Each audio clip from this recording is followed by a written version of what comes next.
Welcome back to my YouTube channel. Previous lecture में हमने number system के बारे में जाना था और नंबर सिस्टम में हमने पहला एक्सरसाइज कंप्लीट कर लिया था जो कि बेस्ड ऑन था रेशनल नंबर पे। दूसरे एक्सरसाइज को पढ़ने के लिए आपको इर्रेशनल नंबर के बारे में जानना होगा। जैसा कि रेशनल नंबर का डिफिनीशन आपको बताया गया था, a number that can be represented as p by q where p and q are integer and q doesn't equal to 0 are known as rational number। Irrational number का भी definition आपको बताया गया था और मैं एक बार और बता दूं आपको इर्रेशनल के बारे में। A number that can not be written as p by q where p and q are integer q doesn't equal to 0। Can not means एक तरह से और इस इर्रेशनल नंबर का डिफिनीशन दे सकते हैं that if a number is not rational then the number is called irrational number. अगर आपके लेवल पे देखा जाए तो आपको केवल और केवल रियल नंबर पढ़ना है और रियल नंबर सिस्टम में केवल दो पार्ट बनते हैं, रेशनल एंड इर्रेशनल। अगर कोई नंबर रेशनल नहीं है तो वो क्या होगा, इर्रेशनल होगा। और अगर हम डिफिनीशन की बात करें तो डिफिनीशन की तरह हम लिख सकते हैं number that can not written as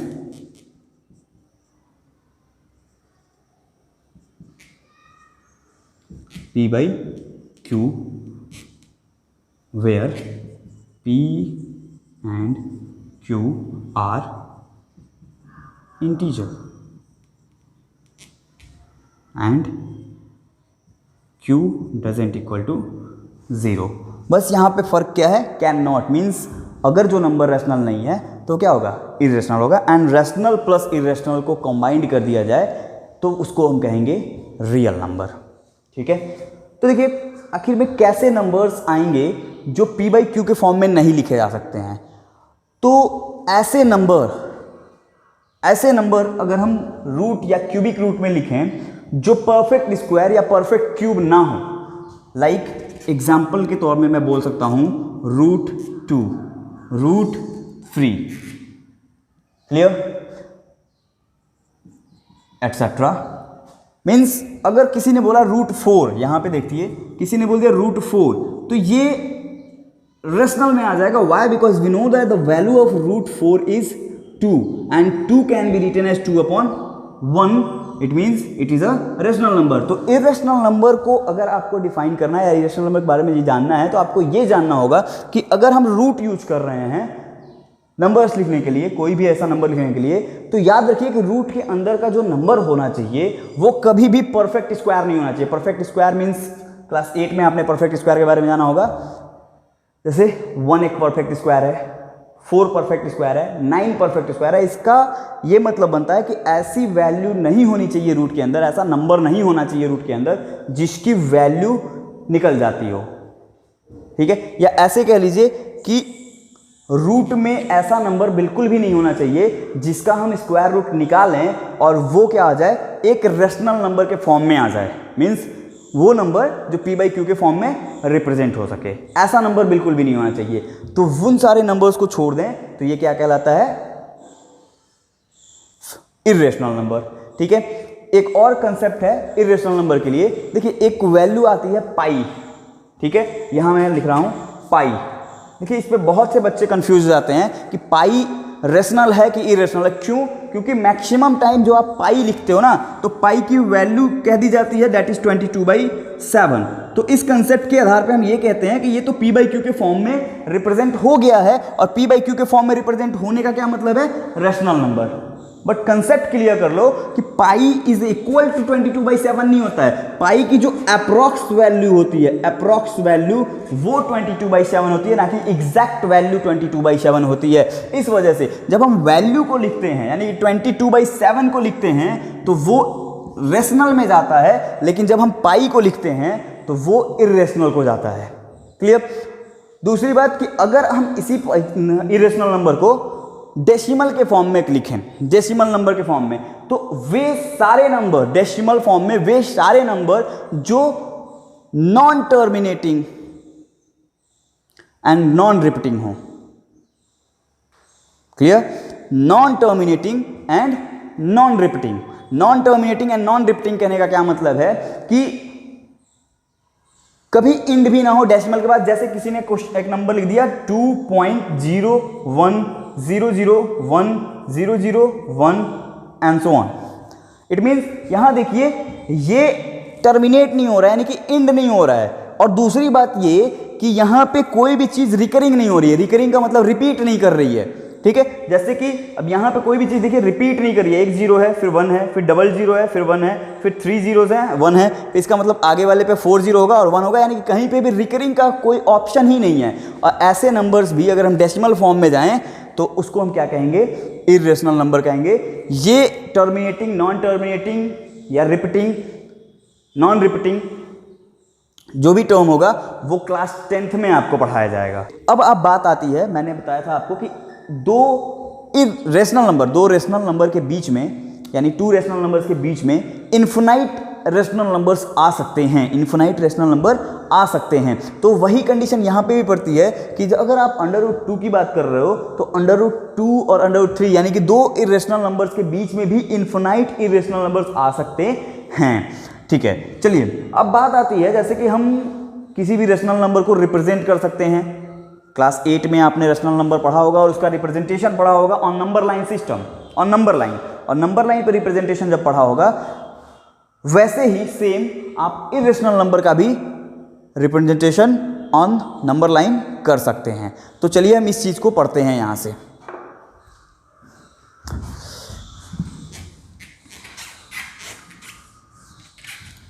तो नंबर लाइन पे इरेशनल नंबर का रिप्रेजेंटेशन, यानी कि कहीं बोल दे ऐसे, represent √2 on real number line. Clear? तो √2 का जो रिप्रेजेंटेशन है ये आप कैसे कर सकते हो? तो नंबर लाइन सबसे पहले बना लो आप।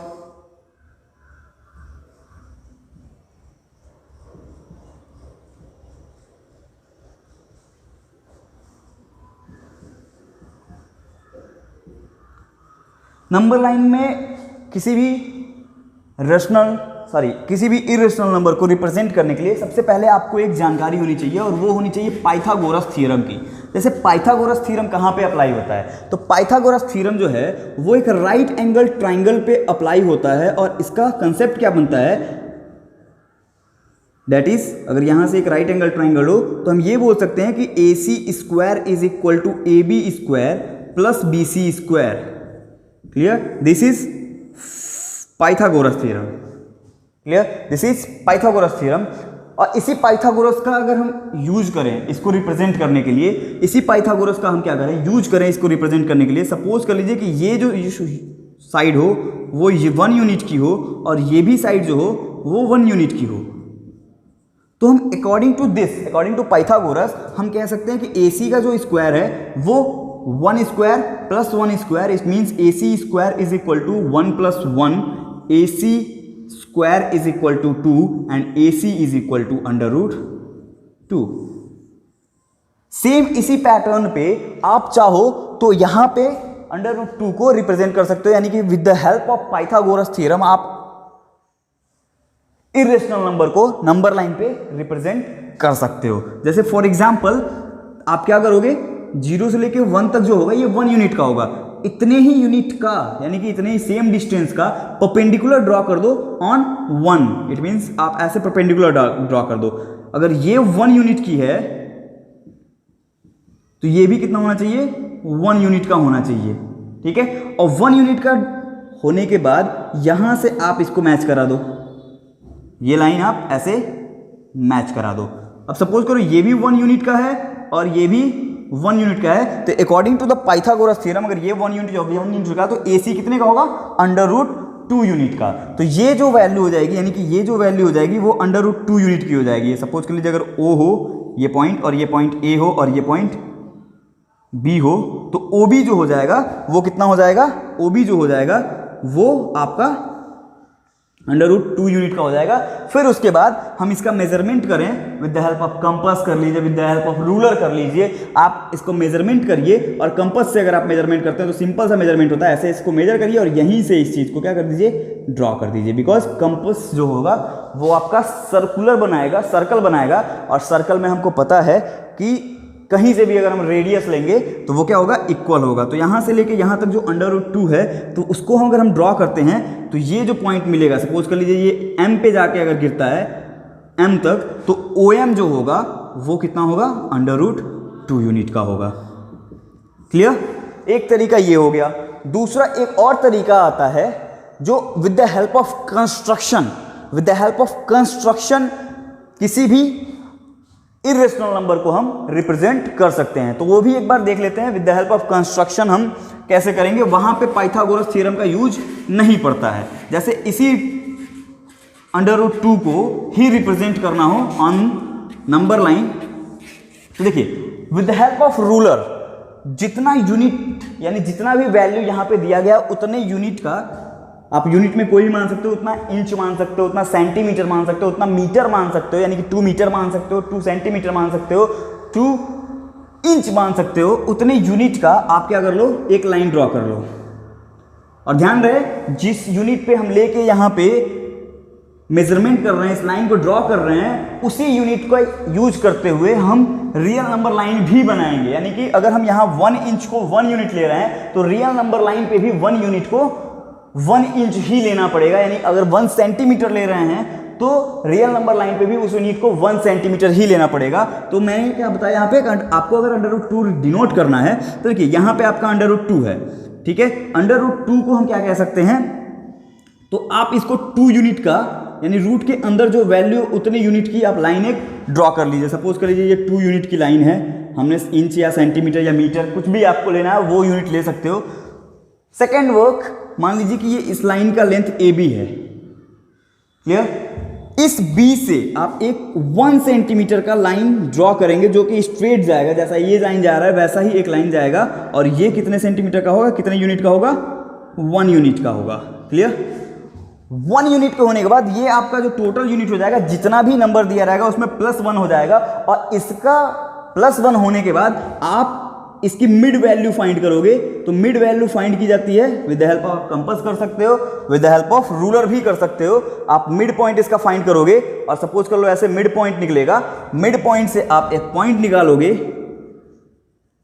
उस मिड पॉइंट को जहां पे वो मिल रहा होगा, बी पे तो नहीं मिलेगा, बी के कहीं पहले या बी के कहीं बाद पे मिल रहा होगा, जहां पे भी मिलता है उसको एज अ सेंटर लेके, सपोज कर लीजिए O पे मिल रहा है तो O को एज अ सेंटर लेके हम एक सेमी सर्कल यहां पे ड्रॉ कर लेंगे, एक सेमी सर्कल ऐसे ड्रॉ कर लेंगे where O is the centre, ठीक है, O इज द सेंटर। फिर आप यहां से एक B से यानी कि जो पॉइंट था वहां से एक लाइन ड्रॉ कर लेंगे touching to the circumference of the semi circle.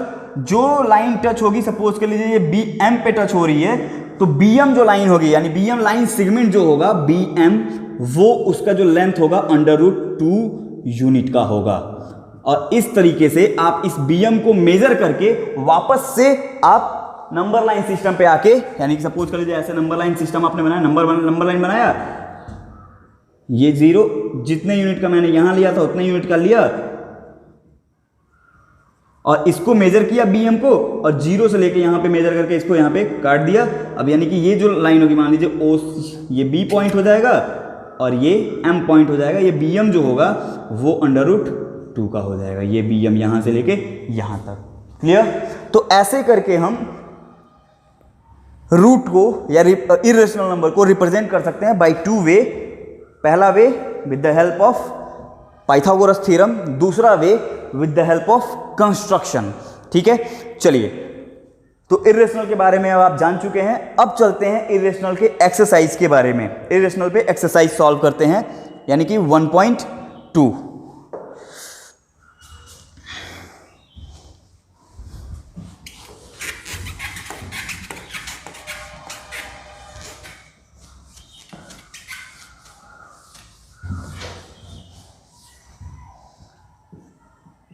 Exercise 1.2।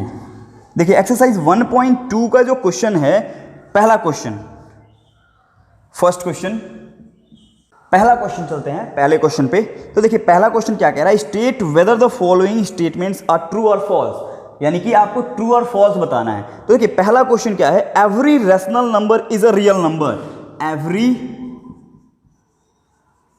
Irrational number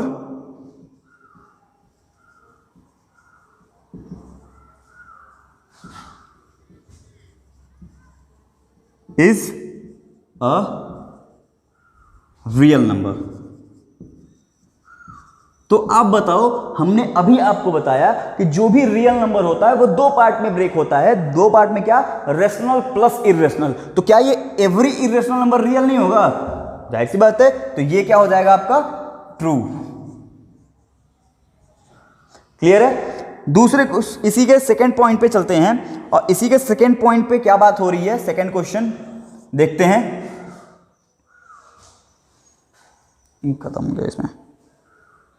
second question देखते हैं। सेकंड क्वेश्चन क्या है, कह रहा है कि every point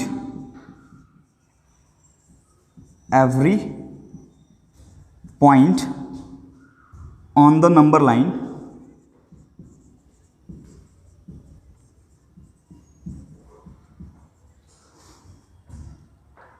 is of the form of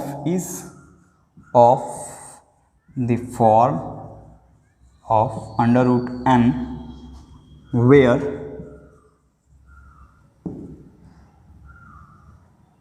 n is a natural number. देखिए ये तो टोटली रॉन्ग बात है भैया। क्यों? क्योंकि आप कह रहे हो कि एवरी ये फॉर्म अंडर रूट एम, ठीक है, बट क्या ऑलवेज एम जो होगा नेचुरल नंबर होगा? नहीं होगा ना। नेचुरल नंबर क्यों नहीं होगा? बिकॉज निगेटिव जो वैल्यूज आएंगे, निगेटिव मींस किसी ने माइनस अंडर रूट 2 बोला, तो नेचुरल नंबर का स्क्वायर रूट कभी भी निगेटिव नहीं जा सकता है, क्योंकि निगेटिव होता ही नहीं है, वो नेचुरल नंबर में निगेटिव आता ही नहीं है। तो ये जो कंडीशन है ये क्या हो जाएगा, फॉल्स हो जाएगा, due to the we can't get negative square root by with the help of natural number। तो ये स्टेटमेंट क्या हो जाएगा, फॉल्स हो जाएगा। और तीसरा स्टेटमेंट देखिए, तीसरा जो स्टेटमेंट है वो क्या कह रहा है, every real number is every real number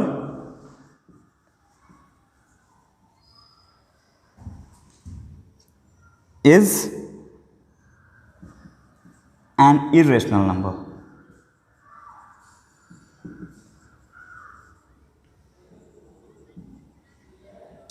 ये तो वैसे ही फॉल्स है। वाई?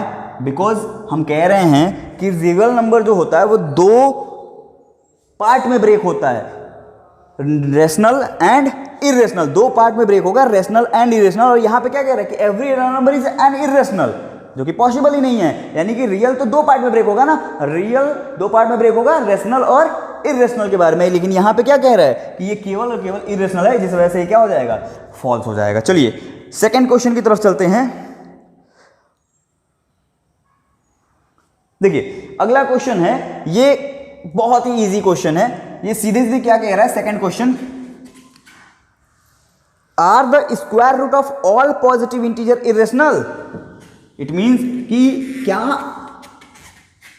स्क्वायर रूट अगर हम निकालें एवरी पॉजिटिव इंटीजर का, तो वो इरेशनल ही होगा, जो कि क्या है, फॉल्स है। जो स्टेटमेंट है वो क्या है, फॉल्स है। यानी सेकंड का जो आप आंसर दोगे वो कहोगे no. No why? If not give an example of the square root of a number that is a rational number. तो आपके पास बहुत सारे एग्जांपल्स हैं। आप कह सकते हो under root 4 which is equal to 2 और 2/1, this is rational, not irrational. तो आप अगर रूट में बात करो, यानी कि स्क्वायर रूट में बात करो, तो मैंने पहले ही बताया कि स्क्वायर रूट में वही नंबर होने चाहिए जिसके स्क्वायर रूट नहीं निकल सकते हैं। तो are the square root of all positive integer irrational? No, it can be rational also, it can be rational also. ठीक है, चलते हैं नेक्स्ट क्वेश्चन की तरफ। So how under root 5 can be represented on number line? √5 को आपको represent करना है, you have 2 ways to represent √5, that is one with the help of Pythagoras theorem and the second one is with the help of construction. मैं देखता हूं, मैं आपका Pythagoras theorem से आपको सॉल्व करा देता हूं। जैसे देखिए question number 3, show √5 on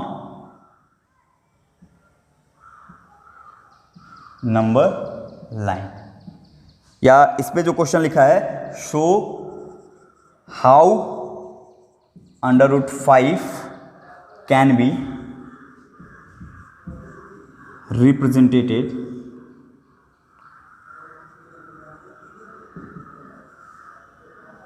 on the number line. तो देखिए मैं रिप्रेजेंट करता हूं, मैंने एक नंबर लाइन बनाया यहां पे,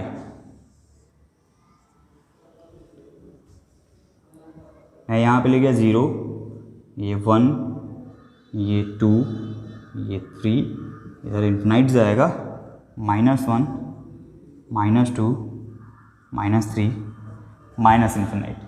चलिए एक मैं यहां पे आपको यहां पे बताता हूं कुछ। अगर हमने पाइथागोरस लगाया और पाइथागोरस ऐसे लगाया कि ऐसे एक ट्राइंगल बनाया ABC, ये 2 यूनिट का रख लें, हम 2 यूनिट का रख लें इसको, 2 यूनिट का, और इसको 1 यूनिट का रख लें, ठीक है। इस लाइन को हम 1 यूनिट का रख लें और इस लाइन को हम कितना रख दें, 2 यूनिट का रख दें। तो AC कितना होगा according to Pythagoras theorem, AC square is equal to AB square plus BC square. AC square कितना हो जाएगा, AB का स्क्वायर मतलब 1 का स्क्वायर और ये 2 का square. AC square is equal to 1 + 4, it means AC square is equal to 5, AC is equal to √5।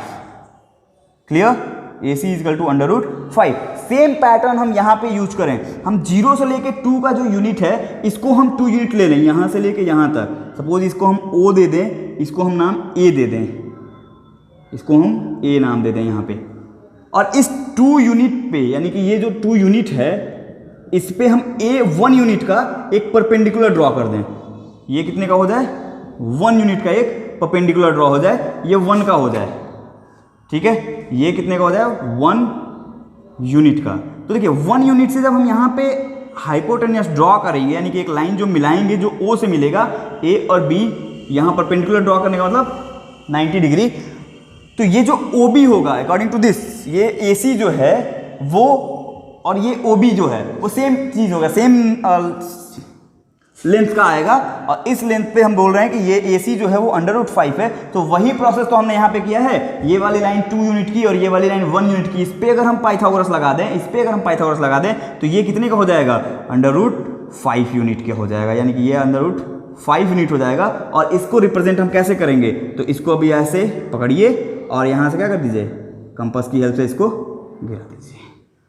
ये जिस पॉइंट पे भी जाके मिलेगा, मान लीजिए कि ये M पॉइंट पे जाके मिलता है, ये M पॉइंट पे जाके मिलता है, तो OM will be √5 unit. Clear. देखिए नेक्स्ट क्वेश्चन जो है आपका क्लासरूम एक्टिविटी है, जो मैं आपके ऊपर छोड़ रहा हूं, आप इसको देख लीजिएगा। फिर मिलते हैं हम अगले वीडियो में इसके अगले एक्सरसाइज के बारे में डिस्कस करने के लिए। Thank you, have a nice day. Video को लाइक करें, सब्सक्राइब करें चैनल को, और ज़्यादा से ज़्यादा इस वीडियो को शेयर करें। Thank you.